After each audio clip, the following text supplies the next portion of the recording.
Happy Sunday. It is a later stream than we usually do, but that's fine. It's kind of golden hour right now. I look a little bit worse for wear, and that's because I am. So, it's been a weekend, but who cares?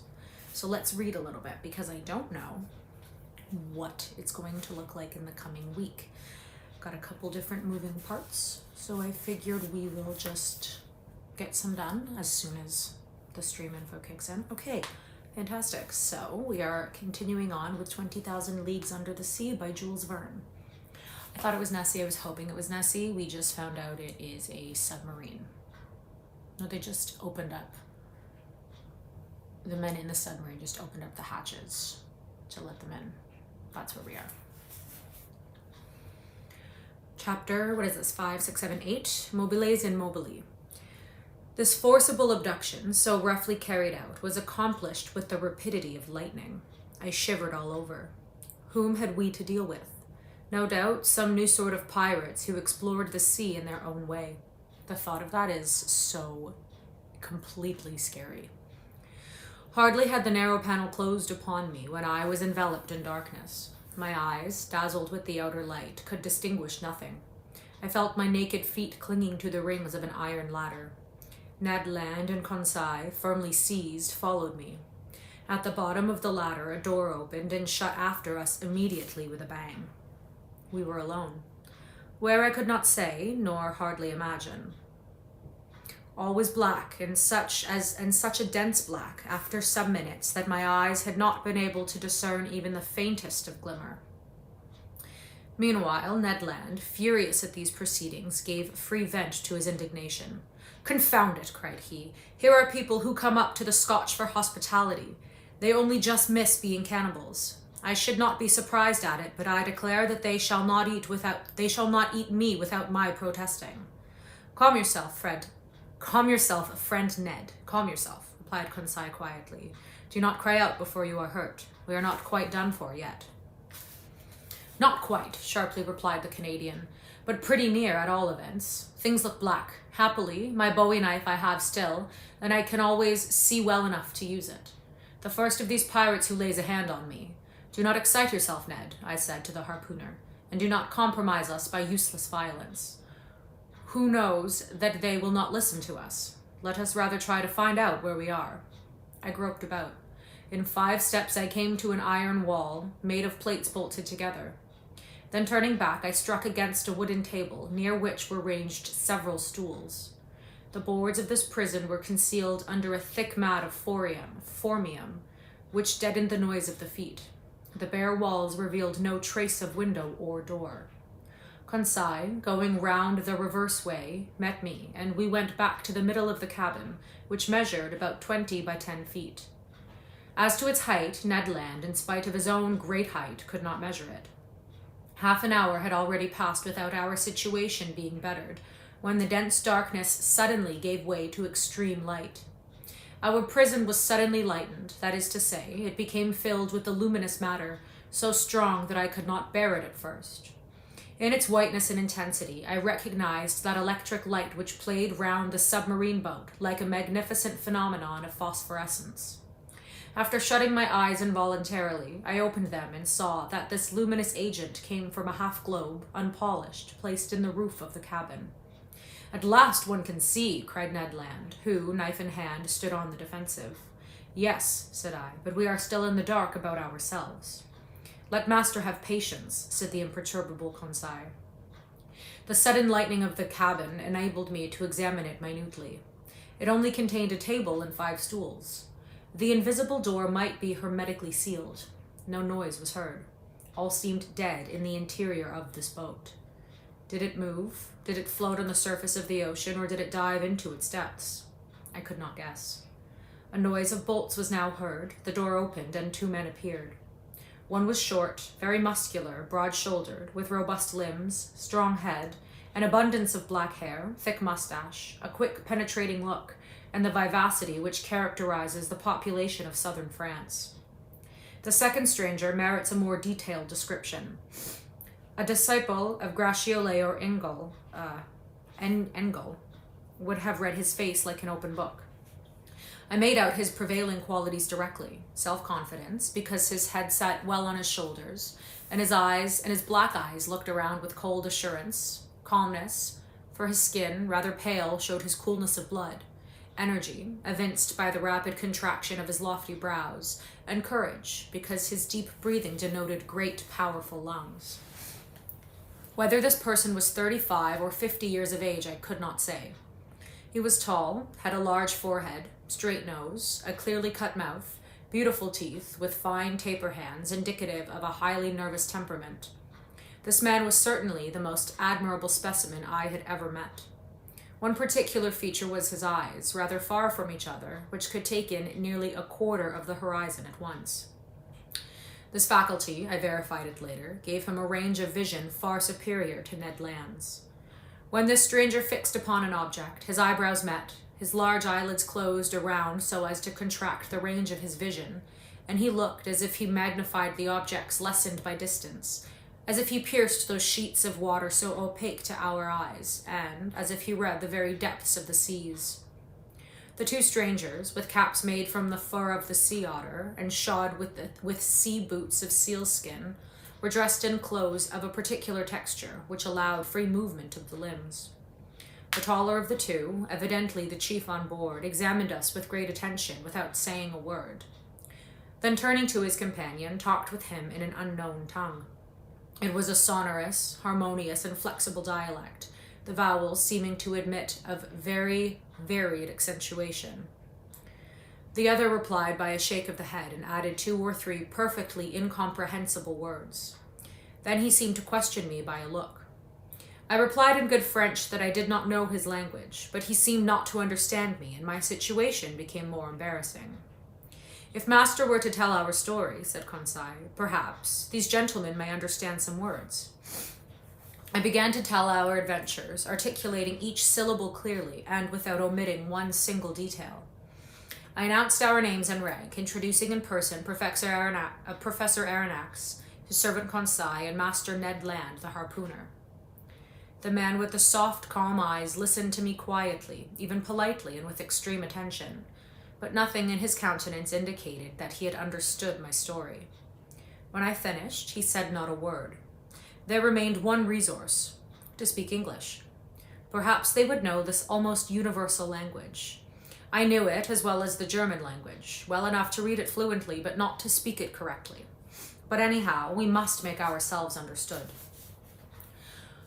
Go on in your turn, I said to the harpooner. Speak your best Anglo-Saxon and try to do better than I. Ned did not beg off and recommenced our story. To his great disgust, the harpooner did not seem to have made himself more intelligible than I had. Our visitors did not stir. They evidently understood neither the language of Arago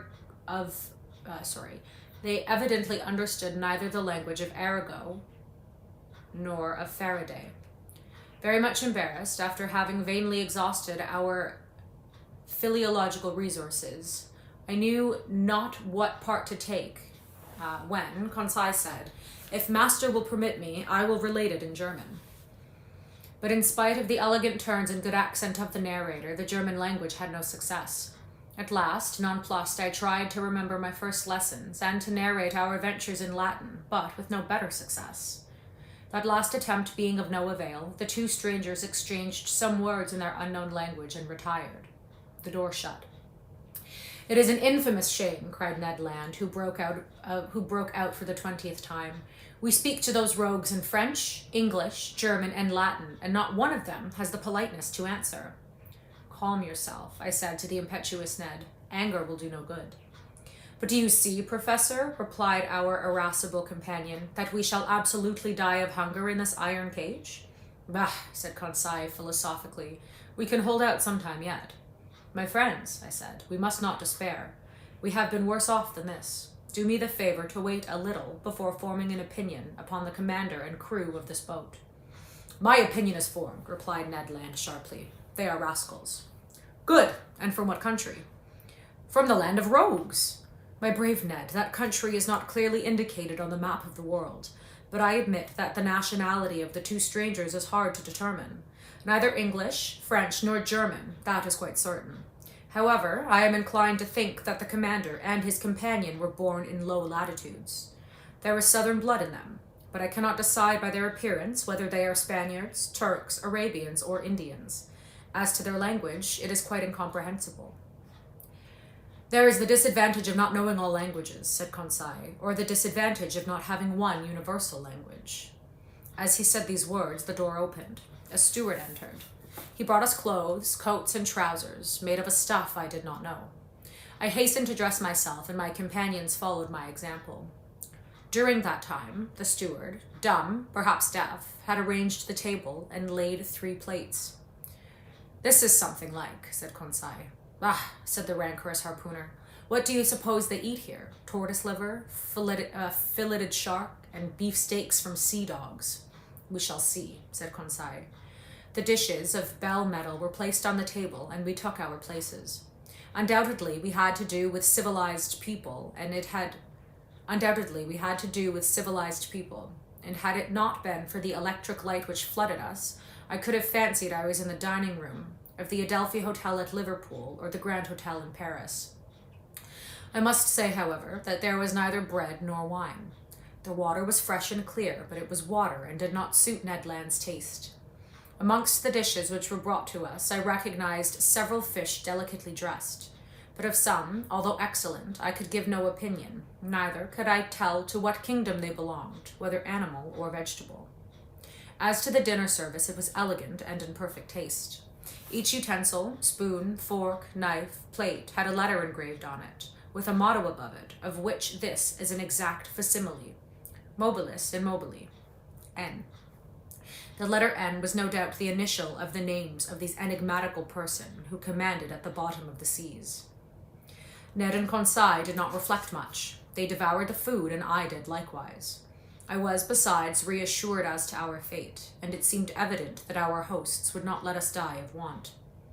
However, everything has an end. Everything passes away, even the hunger of people who have not eaten for 15 hours. Our appetite satisfied, we felt overcome with sleep. "Faith, I shall sleep well," said Conseil. "So shall I," replied Ned. My 2 companions stretched themselves on the cabin carpet and were soon sound asleep. For my own part, too many thoughts crowded my brain, too many insoluble questions pressed upon me, too many fancies kept my eyes open, my eyes half open. Where were we? What strange power carried us on? I felt, or rather fancied I felt, the machine sinking down to the lowest beds of the sea. Dreadful nightmares beset me. I saw in these mysterious asylums a world of unknown animals, amongst which this submarine boat seemed to be of the same kind, living, moving, and formidable as they. Then my brain grew calmer, my imagination wandered into vague unconsciousness, and I soon fell into a deep sleep. Chapter 9. Ned Land's Tempers.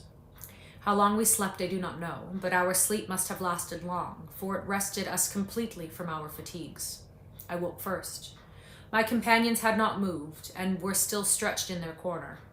Hardly roused from my somewhat hard couch, I felt my brain freed, my mind clear. I then began an attentive examination of our cell. Nothing was changed inside. The prison was still a prison, the prisoners, prisoners. However, the steward, during our sleep, had cleared the table. I breathed with difficulty. The heavy air seemed to oppress my lungs. Although my cell was large, we had evidently consumed a great part of the oxygen that it contained. Indeed, each man consumes in 1 hour the oxygen contained in more than 176 pints of air, and this air, charged, as then, with a nearly equal quantity of carbonic acid, becomes unbreathable. It became necessary to renew the atmosphere of our prison, and no doubt the whole in the submarine boat. That gave rise to a question in my mind. How would the commander of this floating dwelling place proceed? Would he obtain air by chemical means, in getting by heat the oxygen contained in chlorate of potass, and in absorbing carbonic acid by caustic potash? Or, a more convenient, economical, and consequently more probable alternative, would he be satisfied to rise and take breath at the surface of the air, like a cetacean, and so renew for 24 hours the atmospheric provision? In fact, I was already obliged to increase my respirations to eke out of the cell the little oxygen it contained, when suddenly I was refreshed by a current of pure air and perfumed with saline emanations. It was an invigorating sea breeze charged with iodine. I opened my mouth wide, and my lungs saturated themselves with fresh particles. At the same time, I felt the boat rolling. The iron-plated monster had evidently just risen to the surface of the ocean to breathe, after the fashion of whales. I found out from that the mode of ventilating the boat. There, we got there. I'm glad you love this one. When I had inhaled this air freely, I sought the conduit pipe, which conveyed to us the beneficial whiff, and I was not long in finding it. Above the door was a ventilator, through which volumes of fresh air renewed the impoverished atmosphere of the cell. I was making my observations when Ned and Conseil awoke almost at the same time, under the influence of this reviving air. They rubbed their eyes, stretched themselves, and were on their feet in an instant. "Did master sleep well?" asked Conseil with his usual politeness. "Very well, my brave boy. And you, Mr. Land?" "Soundly, Professor, but I don't know if I am right or not. There seems to be a sea breeze." A seaman could not be mistaken, and I told the Canadian all that had passed during his sleep. "Good," said he. "That accounts for those roarings we heard when the supposed narwhal sighted the Abraham Lincoln." "Quite so, Master Land." It was taking a breath. "Only, Mr. Aronnax, I have no idea what o'clock it is, unless it is dinner time." "Dinner time, my good fellow? Say rather breakfast time, for we certainly have begun another day." "So," said Conseil, "we have slept 24 hours? That is my opinion." "I will not contradict you," replied Ned Land. "But dinner or breakfast, the steward will be welcome, whichever he brings." "Master Land, we must conform to the rules on board, and I suppose our appetites are in advance of the dinner hour." "That is just like you, friend Conseil," said Ned impatiently. "You are never out of temper, always calm. You would return thanks before grace, and die of hunger rather than complain." Time was getting on, and we were fearfully hungry, and this time the steward did not appear. It was rather too long to leave us if they really had good intentions towards us. Ned Land, tormented by the cravings of hunger, got still more angry, and, notwithstanding his promise, I dreaded an explosion when he found himself with one of the crew. For 2 hours more, Ned Land's temper increased. He cried, he shouted, but in vain. The walls were deaf. There was no sound to be heard in the boat. All was still as death. It did not move, for I should have felt the trembling motion of the hull under the influence of the screw. Plunged in the depths of the waters, it belonged no longer to earth. The silence was dreadful. I felt terrified. Conseil was calm. Ned Land roared. Just then, a noise was heard outside. Steps sounded on the metal flags. The locks were turned, the door opened, and the steward appeared. Before I could rush forward to stop him, the Canadian had thrown him down and held him by the throat. The steward was choking under the grip of his powerful hand. Conseil was already trying to unclasp the harpooner's hand from his half-suffocated victim, and I was going to fly to the rescue, when suddenly I was nailed to the spot by hearing these words in French. "Be quiet, Master Land. And you, Professor, will you be so good as to listen to me?" Chapter 10. The Man of the Seas. It was the commander of the vessel who spoke thus. At these words, Ned Land rose suddenly. The steward, nearly strangled, tottered out on a sign from his master, but such was the power of the commander on board that not a gesture betrayed the resentment which this man must have felt towards the Canadian. Conseil interested in spite of himself. I, stupefied, awaited in silence the result of the scene. The commander, leaning against a corner of the table with his arms folded, scanned us with profound attention. Did he hesitate to speak? Did he regret the words which he had just spoken in French? One might almost think so. After some moments of silence, which not one of us dreamed of breaking, "Gentlemen," said he in a calm and penetrating voice, "I speak French, English, German, and Latin equally well. I could, therefore, have answered you at our first interview, but I wish to know you first, then to reflect. The story told by each one, entirely agreeing in the main points, convinced me of your identity. I know now that chance has brought before me Monsieur Pierre Aronnax, Professor of Natural History at the Museum of Paris, entrusted with a scientific mission aboard, Conseil, his servant, and Ned Land, of Canadian origin, harpooner on board the frigate Abraham Lincoln of the Navy of the United States of America. I bowed assent. It was not a question that the commander put to me. Therefore, there was no answer to be made. This man expressed himself with perfect ease, without any accent. His sentences were well turned, his words clear, and his fluency of speech remarkable. Yet I did not recognize in him a fellow countryman. He continued the conversation in these terms. You have doubtless thought, sir, that I have delayed long in paying you this second visit. The reason is that, your identity recognized, I wished to weigh maturely what part to act towards you. I have hesitated much. Most annoying circumstances have brought you into the presence of a man who has broken all the ties of humanity. You have come to trouble my existence. Unintentionally, said I. Unintentionally, replied the stranger, raising his voice a little. Was it unintentionally that the Abraham Lincoln pursued me all over the seas? Was it unintentionally that you took passage in this frigate? Was it unintentionally that your cannonballs rebounded off the plating of my vessel? Was it unintentionally that Mr. Ned Land struck me with his harpoon? I detected a restrained irritation in these words. But to these recriminations I had a very natural answer to make, and I made it. Sir, said I, no doubt you are ignorant of the discussions which have taken place concerning you in America and Europe. You do not know that divers accidents caused by collisions with your submarine machine have excited public feeling in the two continents. I omit the hypothesis without number by which it was sought to explain the inexplicable phenomenon of which you alone possess the secret. But you must understand that, in pursuing you over the high seas of the Pacific, the Abraham Lincoln believed itself to be chasing some powerful sea monster, of which it was necessary to rid the ocean at any price. A half-smile curled the lips of the commander. Then, in a calmer tone, Mr. Aronnax, he replied, dare you affirm that your frigate would not as soon have pursued and cannonaded a submarine boat as a monster? This question embarrassed me, for certainly Captain Farragut might not have hesitated. He might have thought it his duty to destroy a contrivance of this kind, as he would a gigantic narwhal. You understand then, sir, continued the stranger, that I have the right to treat you as enemies. I answered nothing purposefully. What good would it be to discuss such a proposition when force could destroy the best arguments? I have hesitated for some time, continued the commander.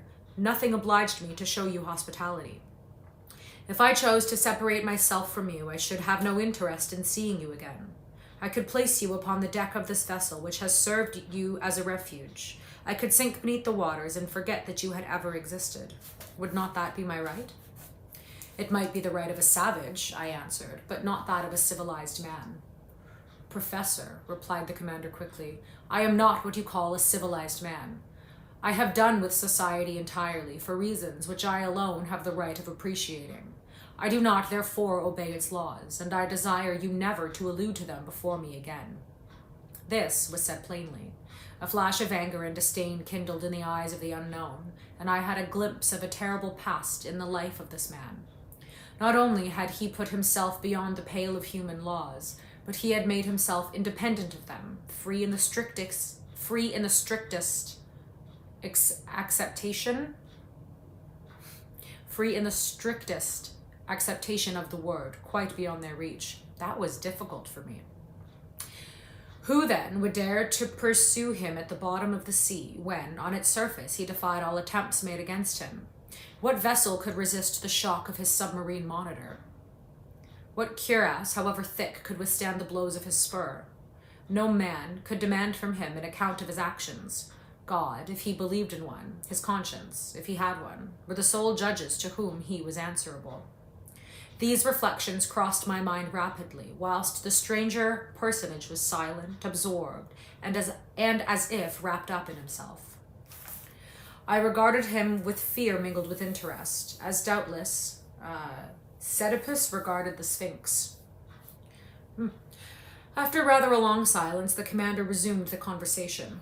I have hesitated, said he, but I have thought that my interest might be reconciled with that pity to which every human being has a right. You will remain on board my vessel, since fate has cast you here. There. You will be free, and in exchange for this liberty, I shall only impose one single condition. Your word of honor to submit to it will suffice." "Speak, sir," I answered. "I suppose this condition is one which a man of honor may accept?" "Yes, sir, it is this. It is possible that certain events, unforeseen, may oblige me to consign you to your cabins for some hours or some days, as the case may be. As I desire never to use violence, I expect from you, more than all the others, a passive obedience. In thus acting, I take all the responsibility. I acquit you entirely, for I make it an impossibility for you to see what ought not to be seen. Do you accept this condition?" Then things took place on board which, to say the least, were singular, and which ought not to be seen by people who were not placed beyond the pale of social laws. Amongst the surprises which the future was preparing for me, this might not be the least. "We accept," I answered. "Only I will ask your permission, sir, to address one question to you. One only." "Speak, sir." "You said that we should be free on board." "Entirely." "I ask you then what you mean by this liberty?" "Just the liberty to go, to come, to see, to observe even all that passes here, save under rare circumstances. The liberty, in short, which we enjoy ourselves, my companions and I." It was evident that we did not understand one another. "Pardon me, sir," I resumed, "but this liberty is only what every prisoner has of pacing his prison. It cannot suffice us." "It must suffice you, however." "What? We must renounce forever seeing our country, our friends, our relations again?" "Yes, sir, but to renounce that unendurable worldly yoke which men believe to be liberty is not perhaps so painful as you think." "Well," exclaimed Ned Land, "never will I give my word of honor not to try to escape." "I did not ask you for your word of honor, Master Land," answered the commander coldly. "Sir," I replied, beginning to get angry in spite of myself, "you abuse your situation towards us. It is cruelty." "No, sir, it is clemency. You are my prisoners of war. I keep you, when I could, by a word, plunge you into the depths of the ocean. You attacked me. You came to surprise a secret which no man in the world must penetrate, the secret of my whole existence. And you think that I am going to send you back to that world which must not know of me? Never. In retaining you, it is not you whom I guard. It is myself." These words indicated a resolution taken on the part of the commander, against which no arguments could prevail. "So, sir," I rejoined, "you give us simply the choice between life and death?" "Simply." "My friends," said I, "to a question thus put, there is nothing to answer, but no word of honor binds us to the master of this vessel." "None, sir," answered the unknown. Then, in a gentler tone, he continued, "Now, permit me to finish what I have to say to you. I know you, Mr. Aronnax. You and your companions will not, perhaps, have so much to complain of in the chance which has bound you to my fate. You will find amongst the books which are my favorite study, the work of which you have published on the depths of the sea. I have often read it. You have carried your work as far as terrestrial science permitted you, but you do not know all. You have not seen all. Let me tell you then, Professor, that you will not regret the time passed on board my vessel. You are going to visit the land of marvels." These words of the commander had a great effect upon me. I cannot deny it. My weak point was touched, and I forgot for a moment that the contemplation of these sublime subjects was not worth the loss of liberty. Besides, I trusted to the future to decide this grave question, so I contented myself with saying, "By what name ought I address you?" "Sir," replied the commander, "I am nothing to you but Captain Nemo, and you and your companions are nothing to me but the passengers of the Nautilus." Captain Nemo called. A steward appeared. The captain gave him his orders in that strange language which I did not understand. Then, turning towards the Canadian and Conseil, "A repast awaits you in your cabin," said he. "Be so good as to follow this man. And now, Mr. Aronnax, our breakfast is ready. Permit me to lead the way." "I am at your service, Captain." I followed Captain Nemo, and as soon as I had passed through the door, I found myself in a kind of passage lighted by electricity, similar to the waist of the ship. After we had proceeded a dozen yards, a second door opened before me. I then entered a dining room, decorated and furnished in severe taste. High oaken sideboards, inlaid with ebony, stood at the two extremities of the room, and upon their shelves glittered china, porcelain, and glass of inestimable value. The plate on the table sparkled in the rays which the luminous ceiling shed around, while the light was tempered and softened by exquisite paintings. In the center of the room was a table richly laid out. Captain Nemo indicated the place I was to occupy. The breakfast consisted of a certain number of dishes, the contents of which were furnished by the sea alone, and I was ignorant of the nature and mode of preparation of some of them. I acknowledged that they were good, but they had a peculiar flavor which I easily became accustomed to. These different ailments appeared to me to be rich in phosphorus, and I thought they must have a marine origin. Captain Nemo looked at me. I asked him no questions, but he guessed my thoughts and answered of his own accord the questions which I was burning to address to him. "The greater part of these dishes are unknown to you," said he. "However, you may partake of them without fear. They are wholesome and nourishing. For a long time I have renounced the food of the earth, and I am never ill now. My crew, who are healthy, are fed on the same food." "So," said I, "all these eatables are the produce of the sea?" "Yes, Professor. The sea supplies all my wants. Sometimes I cast my nets in tow, and I draw them in ready to break. Sometimes I hunt in the midst of this element, which appears to be inaccessible to man, and quarry the game which dwells in my submarine forests. My flocks, like those of Neptune's old shepherds, graze fearlessly in the immense prairies of the ocean. I have a vast property there, which I cultivate myself, and which is always sown by the hand of the Creator of all things. I can understand perfectly, sir, that your nets furnish excellent fish for your table. I can understand also that you hunt aquatic game in your submarine forests.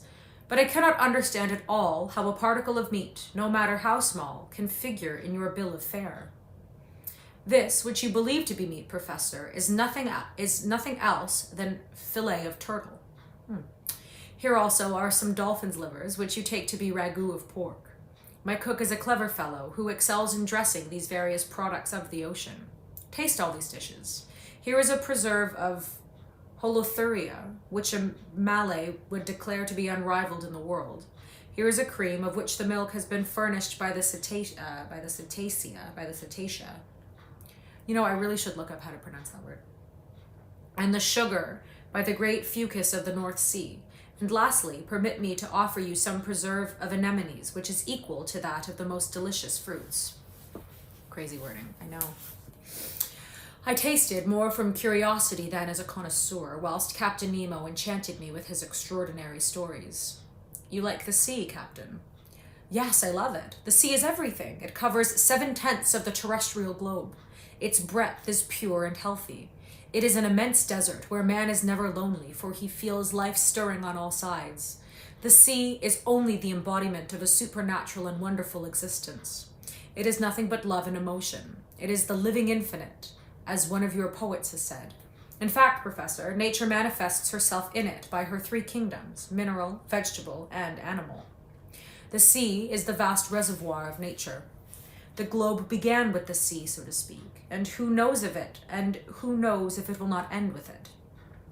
In it is supreme tranquility. The sea does not belong to despots.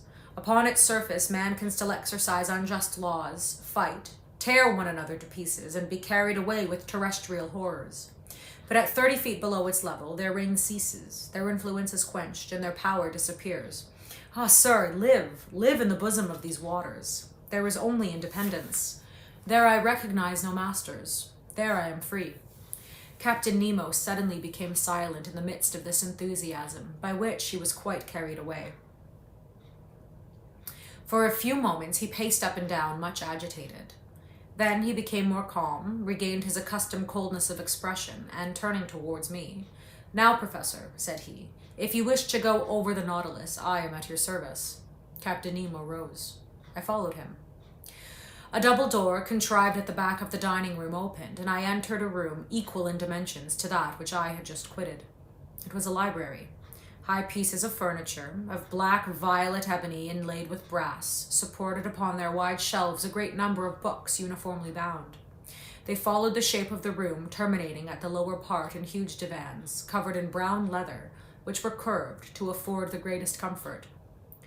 Light movable desks, made to slide in and out at will, allowed one to rest one's book while reading.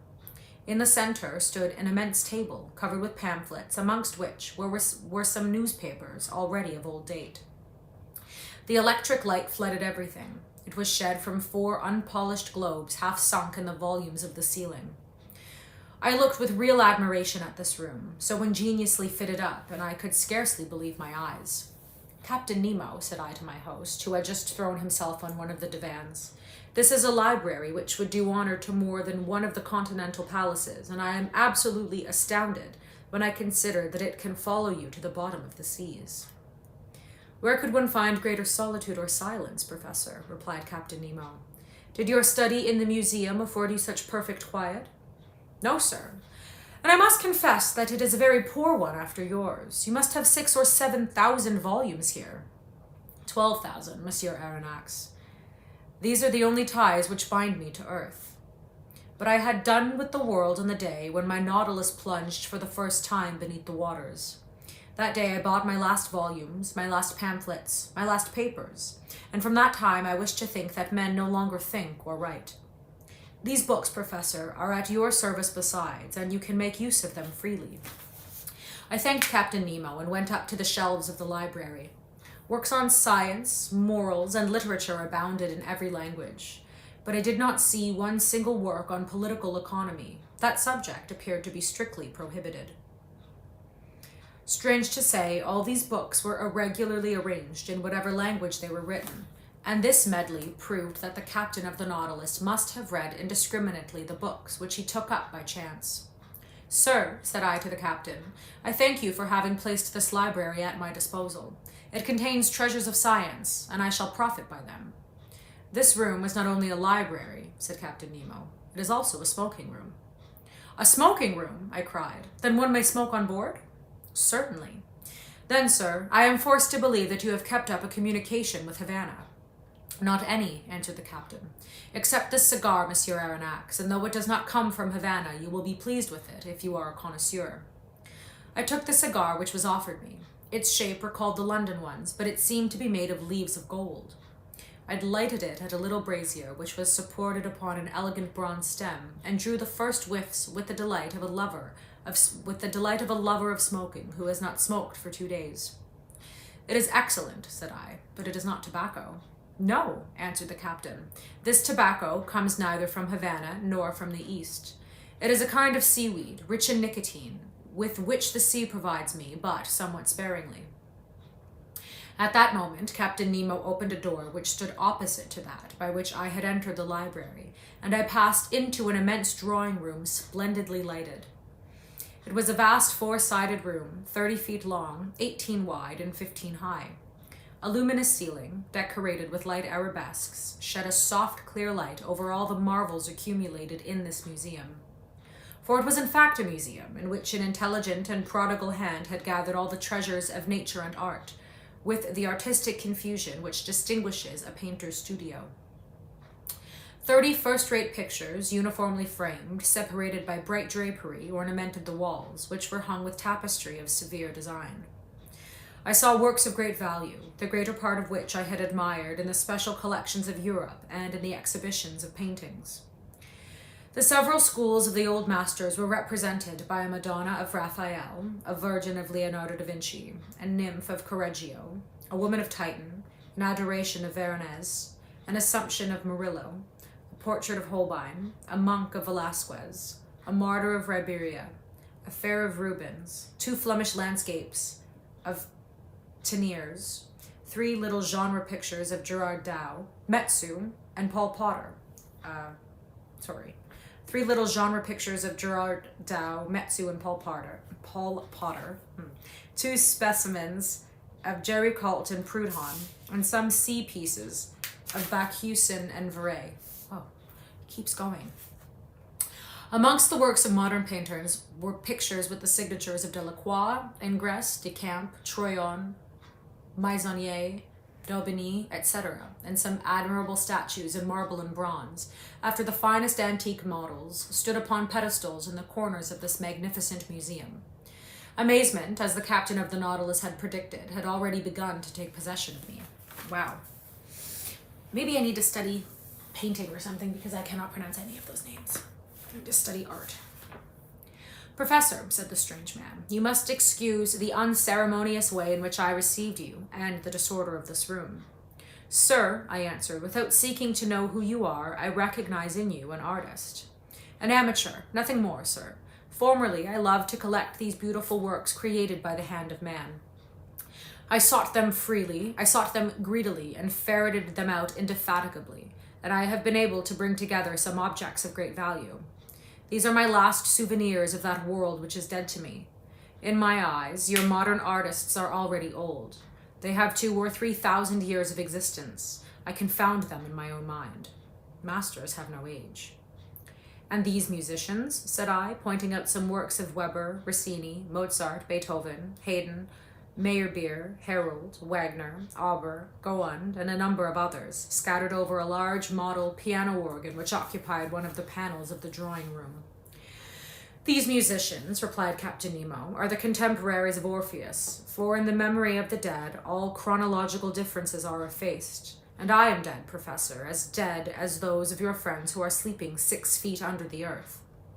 Captain Nemo was silent, and he seemed lost in a profound reverie. I contemplated him with deep interest, analyzing in silence the strange expression of his countenance. Leaning on his elbow against an angle of a costly mosaic table, he no longer saw me. He had forgotten my presence. I did not disturb this reverie and continued my observation of the curiosities which enriched this drawing room. Under elegant glass cases, fixed by copper rivets, were classed and labeled the most precious productions of the sea which had ever been presented to the eye of a naturalist. My delight as a professor may be conceived. The division containing the zootypes presented the most curious specimens of the 2 groups of polypi and echinodermes. In the first group, In the first group, the tubipores were gorgons arranged like a fan, soft sponges of Syria, ises of Moluccas, penatules, and admirable Verularia of the Norwegian seas, variegated Umbellariae. A bunch of shit, okay? We're not getting into that because I can't fucking pronounce any of it. A somewhat nervous conchilologist would certainly have fainted before other more numerous cases in which were classified the specimens of mollusks. It was a collection of inestimable value, which time fails me to describe minutely. Good, please don't. Amongst these specimens, I will quote from my memory only the elegant royal hammerfish of the Indian Ocean, whose regular white spots stood out brightly on a red and brown ground, an imperial spondyle, bright-colored, bristling with spines, a rare specimen in the European museums. I estimated its value at no less than £1,000. A common hammerfish of the seas of New Holland, which is only procured with difficulty. Exotic Bucardia of Senegal, fragile, white, bivalve shells, which a breath might shatter like a soap bubble. Several varieties of the aspergillum of Java, a kind of calcareous tube edged with leafy folds, and much debated by amateurs. A whole series of trochai, some greenish yellow, found in the American seas, others a reddish-brown, natives of Australian waters, others of the Gulf of Mexico, remarkable for their imbricated shell, stellari found in the southern seas, and last, the rarest of all, the magnificent spur of New Zealand, and every description of delicate and fragile shells to which science has given appropriate names. Why? Can't pronounce any of these words. This was my thing with Jules Verne the last time. Just can't pronounce anything. Apart in separate compartments were spread out chaplets of pearls in the greatest beauty, which reflected the electric light in little sparkles of fire. Pink pearls torn from the Pinna Maria of the Red Sea, green pearls of the Haliotide iris, yellow, blue, and black pearls, the curious productions of the divers mollusks of every ocean, and certain mussels of the watercourses of the north. Lastly, several specimens of inestimable value which had been gathered from the rarest pintadines. Some of these pearls were larger than a pigeon's egg, and were worth as much, and much more than that which the traveler Taveriner sold to the Shah of Persia for 3 millions and surpassed the one in the possession of the Imam of Muscat, which I had believed to be unrivaled in the world. No one alive really knows how Latin was pronounced. Thank you. Because it just drives me nuts when I struggle often. A pigeon's egg is a valid comparison to a commoner. I struggle so much with pronunciations, but not often back to back. And when it's consistently back to back, like when he's listing different scientific names for things, it just drives me nuts. Therefore, to estimate the value of this collection was simply impossible. Captain Nemo must have expended millions in the acquirement of these various specimens, and I was thinking what source he could have drawn from to be able thus to gratify his fancy for collecting, when I was interrupted by these words. "You are examining my shells, Professor. Unquestionably, they must be interesting to a naturalist, but for me, they have a far greater charm, for I have collected them all with my own hand, and there is not a sea on the face of the globe which has escaped my researches. I can understand, Captain, the delight of wandering about in the midst of such riches. You are one of those who have collected their treasures themselves. No museum in Europe possesses such a collection of the produce of the ocean. But if I exhaust all my admiration upon it, I shall have none left for the vessel which carries it. I do not wish to pry into your secrets, but I must confess that this Nautilus, with the motive power which is confined in it, the contrivances which enable it to be worked, the powerful agent which propels it, all excite my curiosity to the highest pitch. I see suspended on the walls of this room instruments of whose use I am ignorant. You will find these same instruments in my own room, Professor, where I shall have much pleasure in explaining their use to you. But first, come and inspect the cabin which is set apart for your own use. You must see how you will be accommodated on board the Nautilus." I followed Captain Nemo, who, by one of the doors opening from each panel in the drawing room, regained the waist. He conducted me towards the bow, and there I found, not a cabin, but an elegant room, with a bed, dressing table, and several other pieces of furniture. I could only thank my host. "Your room adjoins mine," said he, opening a door, "and mine opens into the drawing room that we have just quitted." I entered the captain's room. It had a severe, almost a monkish aspect. A small iron bedstead, a table, some articles for the toilet, the whole lighted by a skylight. No comforts, the strictest necessities only. Captain Nemo pointed to a seat. "Be so good as to sit down," he said. I seated myself, and he began thus. That's actually where we're going to stop, because, yeah. So, that's all for today. I will upload this on YouTube. I don't know if I'll stream tomorrow. We have someone coming to paint. I don't know what time. So yeah, I might see you tomorrow. I might not. Thanks for being so understanding of my mispronunciations. What's a girl to do? I hope everyone has a great day. Thanks for reading with me.